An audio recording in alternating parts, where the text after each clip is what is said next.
All right, guys, so the cowardly Texas Democrats whom flew on private jets and rode on charter buses with cases of Miller Lite to D.C. are now grandstanding in D.C. Thank you very much for all that you and all of your colleagues are doing here today. Thank you. We will overcome. We will overcome. We will overcome someday. Deep in our heart, I do believe. Right, as you can see there, they're singing, right? They're singing. This is what the Texans' tax dollars are paying for, apparently, right? I mean, you even have some of these representatives here, particularly Mr. Gene Wu, posting his first meal as a fugitive, right? So stunning, so brave, right? Stunning and brave. And he's calling himself a fugitive because the Texas Republicans in the House actually voted to have them arrested when they come back to the state if they fail to show up and to do their duties, right? And quite honestly, I mean, regardless of how you feel about them fleeing the state and whether or not they should be arrested for it, they should probably be arrested for drinking Miller Lite. If they go grandstand like this, the Texas Republicans might as well do the same thing, okay? You know, dragging them to the Capitol when they get back to inevitably vote on this bill that is definitely going to pass. But in the meantime, we get to enjoy these Democrats grandstanding for Joe Biden, right, in this bill, the For the People Act that they're begging for, a bill that is not going to pass at the federal level. But they're there to essentially push that because they believe that the federal government should have control over state elections, right? They want to federalize the state elections. Now, one of these Democrats in particular, Mr. James Talarico, went on a Fox News interview with Pete Hegseth, and I'm gonna tell you, man, if y'all want to see a bloodbath of an interview, this is it, because Pete Hegseth takes this man to task on the voter ID laws. This guy really could not answer any questions, and he basically goes full mask off about how the Democrats really feel about voter ID. Take a look. Texas is one of the hardest places to vote in the whole country. And so when this started, many of my Democratic colleagues tried to negotiate with our fellow legislators, most of them Republicans, to try to make the bill less damaging, less harmful, less dangerous to constituencies across the state of Texas. Unfortunately, our Republican colleagues didn't want to negotiate with us. 17 days of early voting and adding an hour of voting too much? Is it too difficult to provide, I don't know, your driver's license number and the last four digits of your Social Security number? Is that too much to ask a voter in Texas? So what this bill does, and I'm glad you asked because it gives me an opportunity to correct something you said earlier, which is that this bill actually reduces the amount of time for early voting. Oh, it does? So in Texas, currently, a county can extend voting to 24 hours. You can actually vote all night, which is really convenient if you work during the day. A lot of working folks aren't able to get off work to go vote. It's voting at 2 a.m. in the morning. It's voting at 2 a.m. in the morning that is the key issue. Is there anyone in Texas that's not currently able to vote? Because I've heard the hyperbole. This is Jim Crow. This is voter repression. This is the Civil War from the leadership of your party. Is there currently a single example you can provide me of a registered citizen voter in Texas that can't vote if we're fighting the Civil War here? Thankfully, this bill has not passed yet, and God willing, it won't pass. No, if the bill passes, will there be any minority or woman that's not able to vote? So the person who oversees elections is appointed by a Republican in the state of Texas. It's a Republican-appointed Secretary of State. And she actually said that Texas's elections in the past two cycles were safe, smooth, and secure. Those were the three words that she used to describe it. But we also had, as you pointed out, your party has pointed out time and time again, we needed to expand these things because of COVID. And by the way, I didn't see a whole lot of COVID going on that private plane without those masks, but I digress. So if COVID's not there, or ultimately minimized in our application, shouldn't we be making sure that the rules go back to something that makes sense, that's reasonable? I That's a great question. I think, in the pandemic, we learned that a lot of things can be made more convenient and more accessible. A lot of folks are working from home instead of having to go into the office. And that's exactly what we learned in voting. We can change some of our voting systems to be more accessible. Quick question. Are you okay with voter ID? Are you okay with voter ID? Because you're going back to the talking points. I get it. The talking points have been issued. Are you okay with voter ID? So voter ID is currently required in the state of Texas. I opposed having to How about have a for mail-in driver's license ballots? to vote. How about having to send your ballot in? Should you have to prove who you are? Because that's what Democrats are opposing. Pete, I just said I oppose voter ID. Currently, it's a law in Texas, but I oppose that law because I think you don't need it. You oppose voter ID? You don't think the most sacred obligation of our republic, you should have to prove who you are in order to vote? So there are a lot of Texans, actually hundreds of thousands, who don't have a driver's license, who don't drive at all. Do they have a Social Security number? Because according to this Republican law, you could put your last 4 digits of your Social Security number in as proof of who you are. Did they not? No, help me out. Did those people not have Social Security numbers? And who are these people that can't get IDs?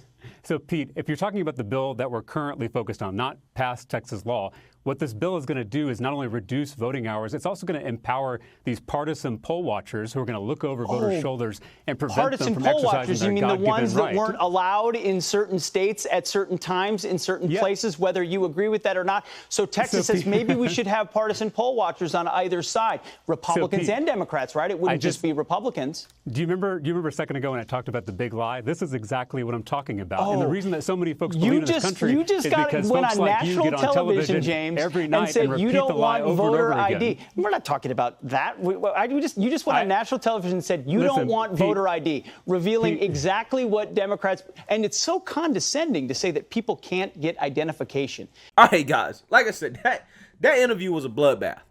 Okay, because first of all, this guy, he's just saying talking points. He's saying the same things over and over and over and over again. Okay, and when asked, okay, can you give me an example of who is not going to be able to vote if this Texas law is passed? Dude doesn't have anything. They're telling the big lie right now, which is that these bills are keeping people from voting.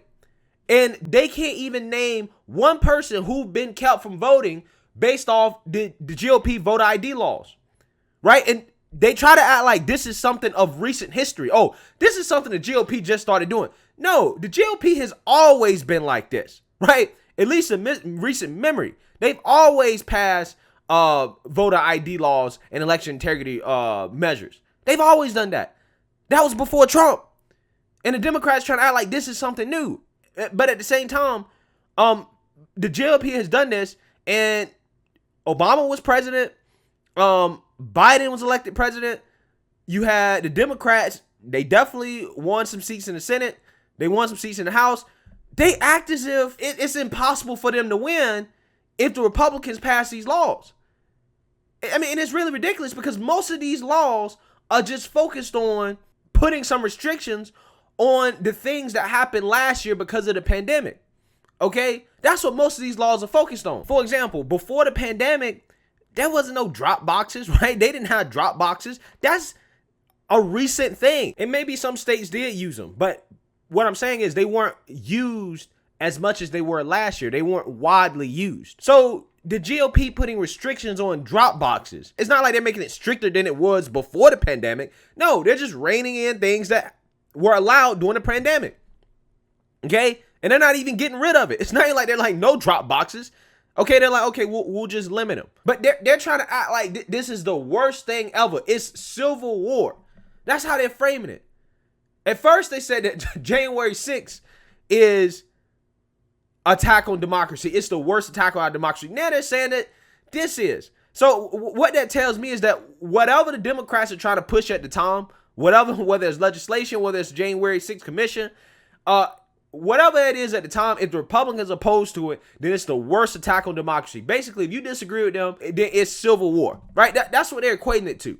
It's a civil war on democracy. And eventually, this guy just comes out and says, I just don't believe in vote ID, right? I don't believe people should have to show an ID to vote.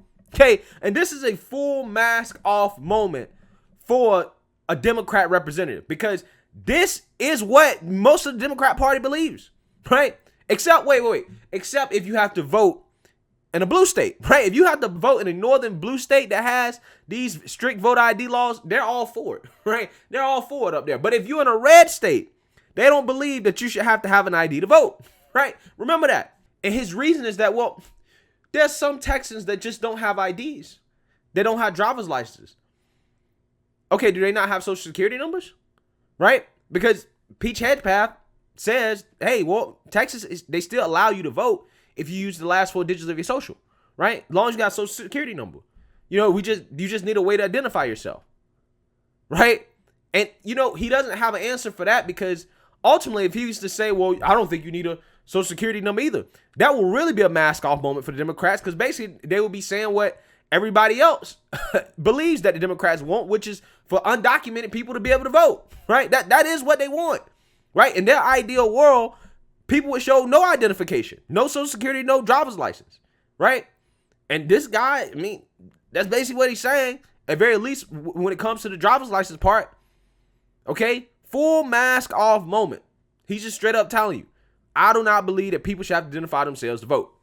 Crazy, because you have to identify yourself to buy cigarettes, to buy alcohol, to get a job, to buy a gun, to get a house, to rent an apartment. Okay, to do any of the basic things that is required to function in this society, you need an ID.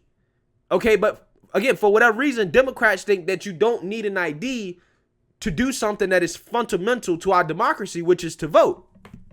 It's crazy how that works. You need an ID to do everything else except vote. And this is the Democrat logic. This is the Democrat logic.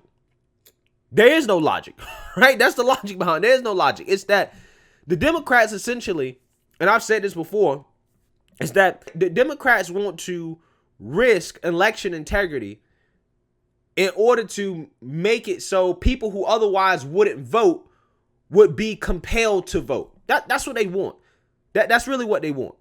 Okay, that's why they're opposed to any type of restrictions, because there are a lot of people who literally just don't vote, right? Because it's just like, oh, it's just, you know, I don't want to go. I don't want to put in any work to do it. They want to make it so you have to put in as little work as possible in order to actually vote. And this is why they're so opposed to any common sense restrictions that the GOP proposes, even though a lot of them make sense. Now, to be fair, some of them definitely are kind of BS, okay? Like, you know, not being able to pass out food and water in the lines and stuff like that, the Georgia stuff. Like, some of that stuff is like, it's unnecessary, right? And the GOP throwing that stuff in there really feeds into the Democrat narrative. And I really disagree with them doing that, because they should really just stick to keeping it at just voter ID, right? That's really what they should do, right? Making sure people have to identify themselves, that you're properly identified to vote.